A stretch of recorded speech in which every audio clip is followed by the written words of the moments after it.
Selamat datang di video ketiga. Di sini akan mendemonstrasikan integrasi dari GeoServer dan juga Postgre. Jadi sebelumnya di GeoServer ini diterapkan login terlebih dahulu dengan username yang telah tersimpan, yakni admin.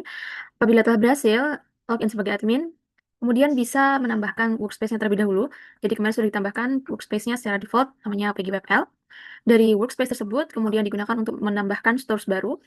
PGWebL ini akan disimpan sebagai store di dalam workspace milik PGWebL sebelumnya dalam tipe PostGIS. Kemudian apabila sudah, nanti baru ditambahkan layers-layers milik point, polylines, dan juga polygons.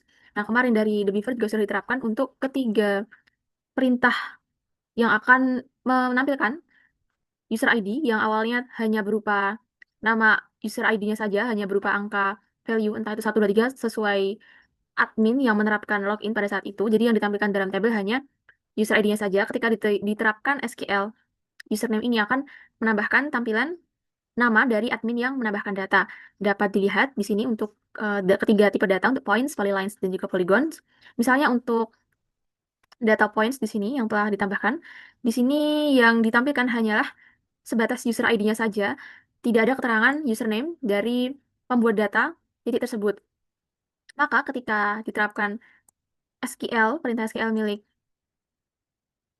select pay as username ini, ditampilkan namanya, misalnya di sini di run, dapat dilihat terlebih dahulu dari The Beaver, maka di sini akan ditampilkan username-nya juga.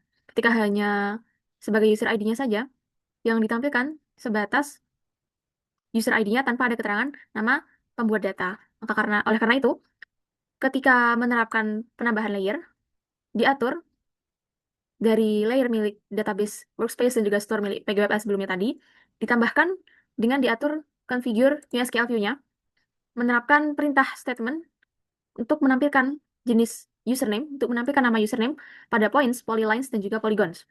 Sehingga untuk data yang sudah berhasil di sini, sudah diterapkan pada ketiga tipe datanya, ketika dilihat dari halaman layar preview, telah terintegrasi.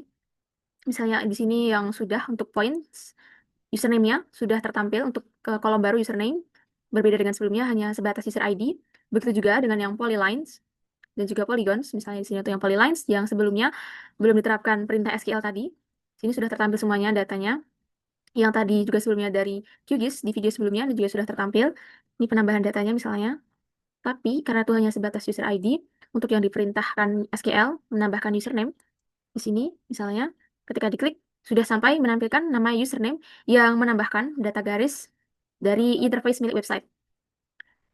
Baiklah, sekian saja yang dapat saya sampaikan dari integrasi milik database PostgreSQL dan juga GeoServer yang berhasil menambahkan data untuk ditampilkan dalam layer milik GeoServer dengan informasi username, user ID, dan juga informasi kolom lainnya untuk tipe data points, polylines, dan juga polygon.